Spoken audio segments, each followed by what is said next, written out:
the month of love and that could only mean one thing. Yes, that glorious time where the rich congratulate each other for being rich is upon us, but things aren't as immaculate as they once were.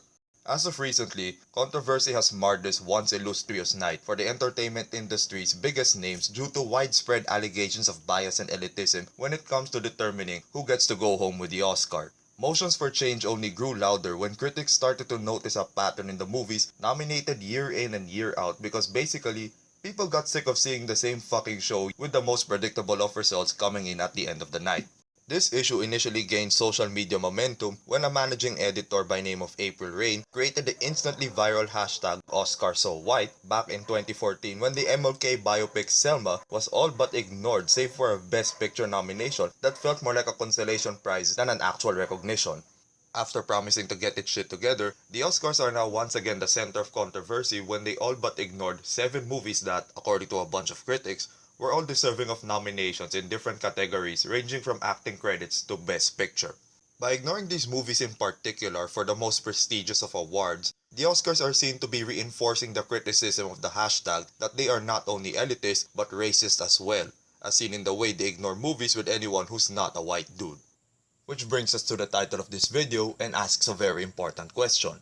Are the Oscars really racist? First of all, nope. The Oscars are not racist. Alright, video's over, fuck it, let's go home. Nah, I'm just fucking around. I wouldn't be that rude to you people, especially if you're watching my video right now. Back on topic, the Oscars are again, not racist because if they were, they would have fucking banned Slumdog Millionaire way back in 2008 from even getting near the critics screening room after a single look at the poster with all those dark-skinned people on it. What the Academy is, on the other hand, is prejudiced. Now the meaning of those words may sound very similar, but there's a slight enough difference to separate them from one another. With that out of the way, let's skip the coming Fedora mob setting out to educate me on the errors of my ways and get to what the focus of the ramble is. The Oscars.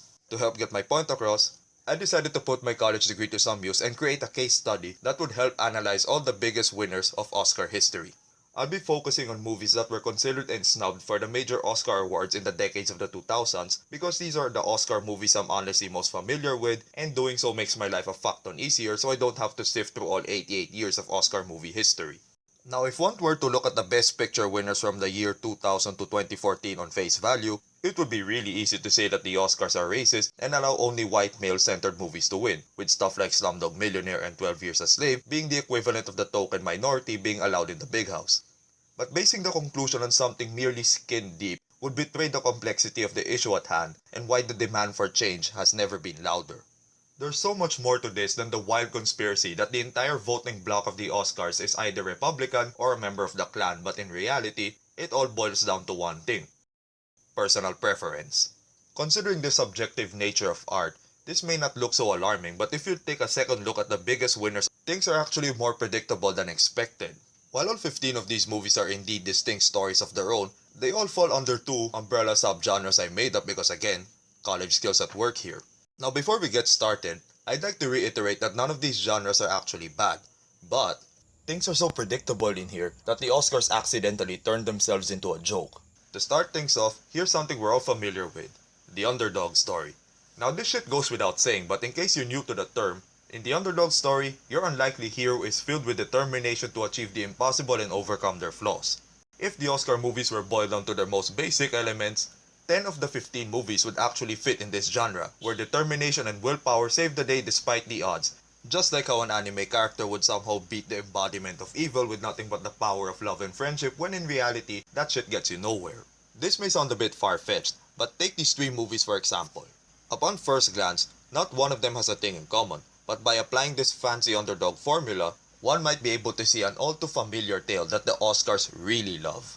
Biopics, inspirational life stories, and feel-good motivational stories that follow this formula to the letter always get the top prize even as far back as the eye could see, and as predictable as these stories got, the Academy has time and again showed their obvious preference for the good guy always winning and getting the girl at the end of the day. But what if they get accused of playing it too safe by choosing the most idealistic stories of the bunch? That's where the second genre falls in.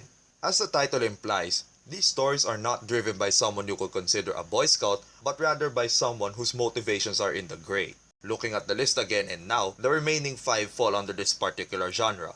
Here, the Oscars go a little dark and support movies where the characters' actions don't inspire emotional manipulation, but rather bring up questions without easy answers, like trying to figure out what loyalty means in The Departed, or trying to understand where a soldier truly belongs in The Hurt Locker.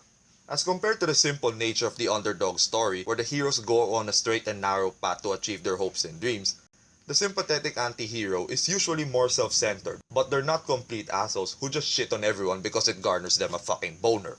As much as they appreciate the occasional dark story, the Oscars have gone out of their way time and again to avoid things that could be considered too dark even by anti-hero standards. Even if the protagonist is an egoistic jerk, they always need some redeeming factors like a family waiting for them at home, or interestingly enough, the protagonist has to be a serviceman of some kind, which is the case for all 5 Best Picture winners in this genre.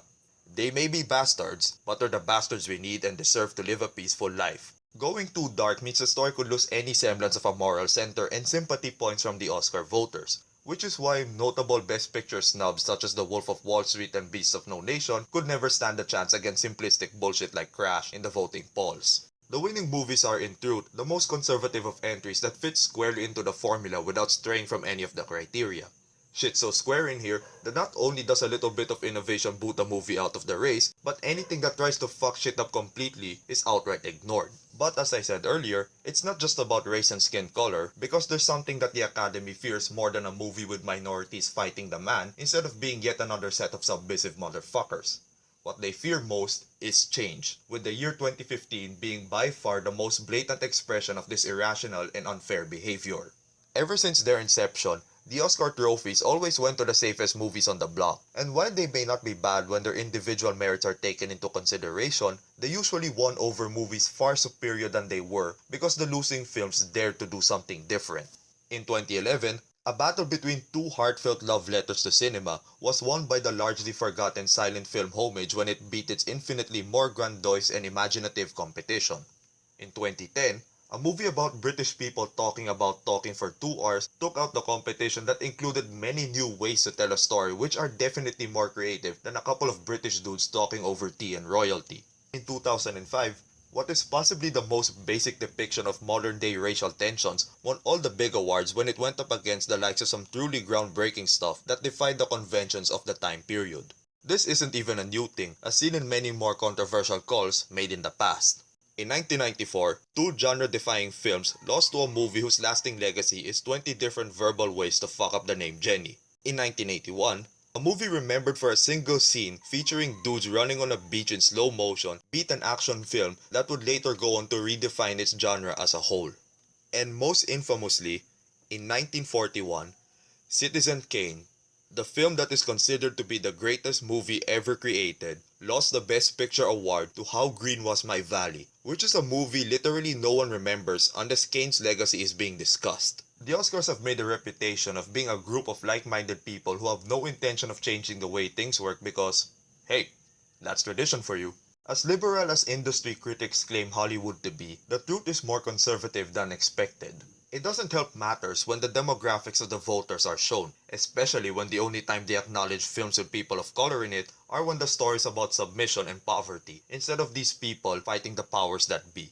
This has been common practice ever since the dawn of cinematic awards, and it's something the majority of the Oscar voters would defend because it's honestly what they're most comfortable with. And that's where the problem lies.